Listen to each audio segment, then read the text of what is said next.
Hello friends, welcome to my Shali's happy cooking. எல்லாருக்கும் இன்னைக்கு பொங்கல் திருநாள் நல்வாழ்த்துக்கள். இன்னைக்கு நம்ம சேனல்ல பார்க்க போற ரெசிபி பார்த்தீங்கன்னா, இந்த இனிப்பான நாள்ல ஒரு சூப்பரான இனிப்பு ரெசிபி தான் ஃப்ரெண்ட்ஸ் பார்க்க போறோம். இன்னைக்கு நம்ம ஜவ்வரிசியை வச்சு ஒரு சூப்பரான லட்டு தான் ஃப்ரெண்ட்ஸ் பண்ண போறோம். வாங்க இதை எப்படி செய்யறதுன்னு பார்க்கலாம். ரொம்ப சிம்பிளா செஞ்சிடலாம். வாங்க இதை இப்போ எப்படி செய்யறதுன்னு பார்ப்போம். ஃபர்ஸ்ட் இதுக்கு ஒரு பவுல் எடுத்துக்குங்க. இதில் வந்து ஒரு 3/4 கப் அளவுக்கு நான் வந்து ஜவ்வரிசி எடுத்திருக்கேன். இது வந்து நைலான் ஜவ்வரிசின்னு சொல்லுவாங்கல்ல, ரொம்ப பொடி பொடியா இருக்கும். இந்த ஜவ்வரிசியை ஒரு 3/4 கப் அளவுக்கு சேர்த்து இதை நல்லா வாஷ் பண்ணிக்கோங்க. ஒரு 3-4 டைம் வாஷ் பண்ணிட்டு இதை வந்து என்ன பண்ண போறோம், தண்ணி ஊற்றி, அதாவது இந்த ஜவ்வரிசி வந்து முழுகிற அளவுக்கு அதுக்கு மேலேயே கொஞ்சம் தண்ணி ஊற்றி ஒரு 5 மணி நேரம் ஊற வச்சிடுங்க. அப்பதான் வந்து இது செய்யறதுக்கு ரொம்ப ஈஸியா இருக்கும். இல்லைன்னா ஜவ்வரிசி வேக லேட் ஆகும். இந்த மாதிரி வச்சுட்டு ஒரு 5 மணி நேரம் ஊற வச்சு இதை தனியா வச்சிடலாம்.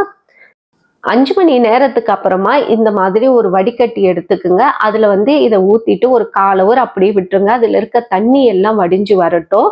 இந்த மாதிரி பரப்பி விட்டுட்டீங்கன்னா அதுல இருக்க தண்ணி எல்லாமே ட்ரைன் ஆயிடும்.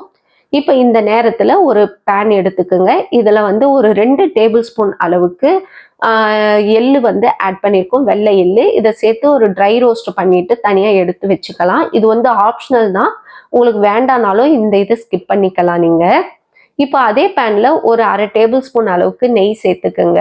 நெய் சேர்த்துட்டு நான் வந்து இன்னைக்கு நட்ஸ் ஆட் பண்ணியிருக்கேன். இதுல வந்து முந்திரியும் பாதாமும் ஆட் பண்ணியிருக்கேன். நீங்க உங்களுக்கு விருப்பம் எது இருக்கோ நீங்க இதுல சேர்த்துக்கலாம்.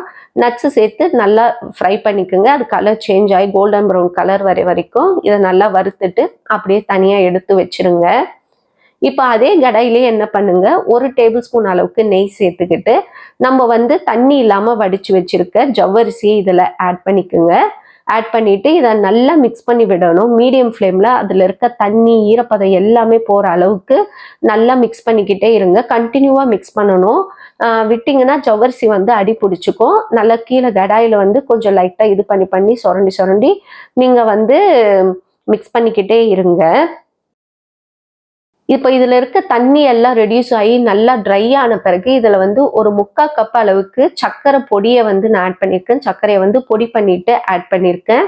அப்பதான் இது சீக்கிரமாவும் கரையும், நல்லாவும் இருக்கும். இந்த மாதிரி கொஞ்சம் கொஞ்சமா சேர்த்து மிக்ஸ் பண்ணிக்கோங்க. இந்த மாதிரி எல்லாத்தையும் நல்லா மிக்ஸ் பண்ணணும். இப்போ நம்ம சேர்த்த சர்க்கரை வந்து கரைஞ்சி நல்லா தண்ணி விட்டா மாதிரி திரும்ப ஈரப்பதமாகும். இந்த மாதிரி வரும்போது இந்த ரெசிபிக்கு தேவையான அளவுக்கு நம்ம வந்து ஒரு 1/4 டீஸ்பூன் அளவுக்கு ஏலக்காய் பொடியும் பிஞ்ச் அளவுக்கு உப்பும் சேர்த்துக்கலாம். இப்போ இதை நல்லா மிக்ஸ் பண்ணிக்கிட்டே இருங்க. நான் இன்னைக்கு இதுல வந்து ஃபுட் கலர் ஆட் பண்றேன். உங்களுக்கு ஃபுட் கலர் வேண்டாம்னா நீங்க ஸ்கிப் பண்ணிக்கலாம். நான் வீடியோக்காக பார்க்கறதுக்கு கொஞ்சம் கலர்ஃபுல்லா இருக்கணும்னு ஃபுட் கலர் ஆட் பண்ணியிருக்கேன். நீங்க வீட்டுக்கு செய்யறதால நீங்க வந்து என்ன பண்ணுங்க, ஃபுட் கலர் ஆட் பண்ணாமே செஞ்சு கொடுக்கலாம். வெள்ளையா இருக்கும் லட்டு, அவ்வளவுதான், வேற ஒன்றும் வித்தியாசம் இல்லை. இந்த மாதிரி ஃபுட் கலர் வேணும்னா கொஞ்சமா சேர்த்துட்டு நல்லா மிக்ஸ் பண்ணி விட்டுருங்க. மீடியம் ஃப்ளேம்ல வச்சு இதை நல்லா மிக்ஸ் பண்ணுங்க. இது நல்லா திக்காய் வரும்போது ஒரு டேபிள் ஸ்பூன் அளவுக்கு நெய் சேர்த்துக்குங்க. அது கூடவே நம்ம வறுத்து வச்ச பாதாம் முந்திரியும் நீங்க இதுல ஆட் பண்ணிக்கிட்டு நல்லா மிக்ஸ் பண்ணிக்கிட்டே இருங்க. இப்போ இது என்னன்னா, தவால ஒட்டாம நல்லா வந்து திரண்டு வரணும். அல்வா பதத்துக்கு திரண்டு வரணும்.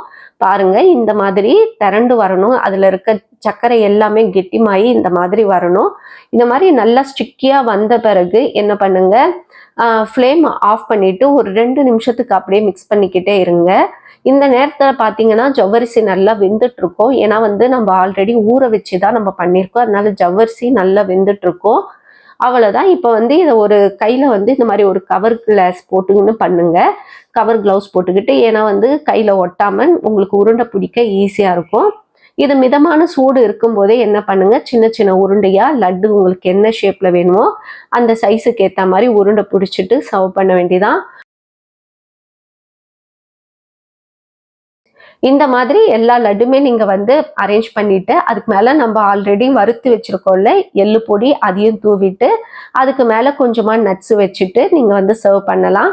இது வந்து ஆப்ஷனல் தான். உங்களுக்கு வேண்டானாலும் டெக்கரேஷன்லாம் பண்ண வேண்டாம்னா அது விட்டுட்டு நீங்க லட்டு மட்டுமே செஞ்சு கூட சாப்பிடலாம். அவ்வளவுதான். ஒரு அருமையான லட்டு பாருங்க, கை வைக்கும் போதே அழகா புண்டுக்கும். அந்த அளவுக்கு இது ரொம்ப சாஃப்டாவும் இருக்கும். இந்த ரெசிபியை நீங்களும் ட்ரை பண்ணி பாருங்க. ஒரு அருமையான ஹெல்த்தியான லட்டு இந்த பொங்கலுக்கு நம்ம செஞ்சிருக்கோம்.